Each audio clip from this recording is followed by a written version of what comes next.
It is funny how love can sneak into your life the same way a virus slips into your computer, unexpected, unwanted, and impossible to delete. The night I discovered him, I thought I had been cursed. But looking back, maybe it was the first time fate finally decided to be honest with me. I never imagined that a hacker, someone I should have hated, would become the reason I learned how to breathe again. His name was Adrian, though at first I only knew him as a shadow, an intruder in my carefully built walls. He broke into my laptop, but what he really hacked was the lonely rhythm of my heart. I was just a college kid in Boston, 21, restless, trying to make my parents proud while secretly drowning under expectations I didn't choose. Business school had never been my dream, it was theirs. And I went along with it because that was the kind of son I had always been. Obedient, polite, invisible, until the night my laptop screen flickered with a message that wasn't supposed to be there. Hello, stranger. It was ridiculous. Who even typed things like that in 2025?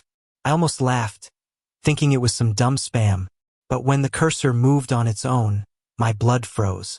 He was inside. I should have panicked, but curiosity won. Who are you? I typed. A pause. Then, someone who sees you more clearly than anyone else does. I stared at those words, feeling something sharp pierce through my chest. No one saw me. Not really. And yet, this faceless intruder claimed to. That was the night it began. At first, I told myself I was only playing along, that I wanted to trap him, report him, maybe even be the hero of my own little cyber thriller. But the truth was uglier and more human. I was lonely. And he was there, every night, whispering through glowing pixels, challenging me, teasing me, peeling away layers of myself I had never dared to touch. He knew things. About code, about systems, about life lived outside the suffocating lines. And slowly I wanted to know him, too. The first time I asked to meet, he refused. He said people like us didn't get happy endings, that the world wouldn't allow it. I hated him for that, but I also hated myself for how much I wanted to prove him wrong. Weeks passed. Conversations turned into confessions. I told him about my father, who wanted me to inherit the family law firm. About my mother, who smiled at everyone but never at me. About how I dated girls just to keep the whispers quiet, while my heart longed for something it wasn't allowed to. And one night, when silence stretched too long, he finally gave me something. My name is Adrian. I am real. It was a small gift, but it felt monumental. Like a door cracking open. When we finally met, it was in New York City. I had taken a bus from Boston, telling my roommates I was visiting a friend. My hands shook the entire ride. What if he wasn't real? What if he was dangerous? But danger was already part of the pull, wasn't it? The idea that he could destroy me, yet I still wanted him. The rooftop was his idea. A place where no one could listen, where the city sprawled like an endless secret. He stood there in the fading light, a dark hoodie pulled low, his jaw sharp, his eyes alive with something I couldn't name. You came, he said, as if surprised. Of course I came, I answered, my voice betraying me with its tremor. He smirked, but it wasn't cruel. More like he was testing me. And God help me, in that moment I knew. It wasn't just fascination. It wasn't just rebellion. It was him. But love stories like ours don't unfold without blood. Without fear. Without the weight of the world pressing down on two hearts daring to beat for each other. Because Adrian wasn't just a hacker. He was running from something darker, something that could swallow us both whole. And the closer I got, the more dangerous it became. Yet the cruelest twist of all? Even when I knew the risks, I couldn't stop falling. Adrian was the kind of man who carried shadows with him, even when sunlight kissed his face. The more time I spent with him, the clearer it became. This wasn't just a boy who hacked for fun.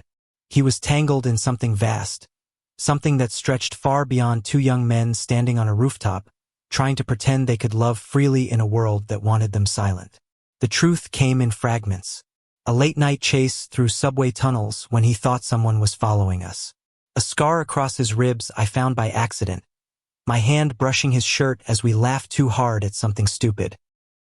His eyes flashing with panic before he whispered, I can't tell you everything, not yet, but the heart doesn't wait for explanations. It races ahead, reckless. Mine was already his. One night, rain pouring like broken glass across the city, I finally snapped.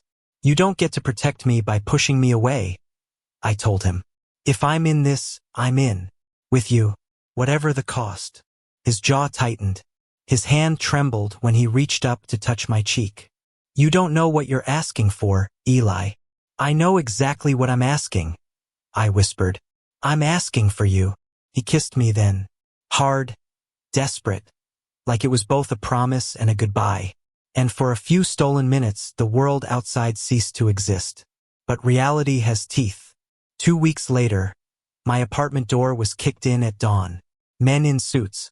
Government. Their voices sharp. Their orders louder than my pulse. Adrian was already gone. Vanished into the dark like smoke. But they dragged me in, interrogated me for hours.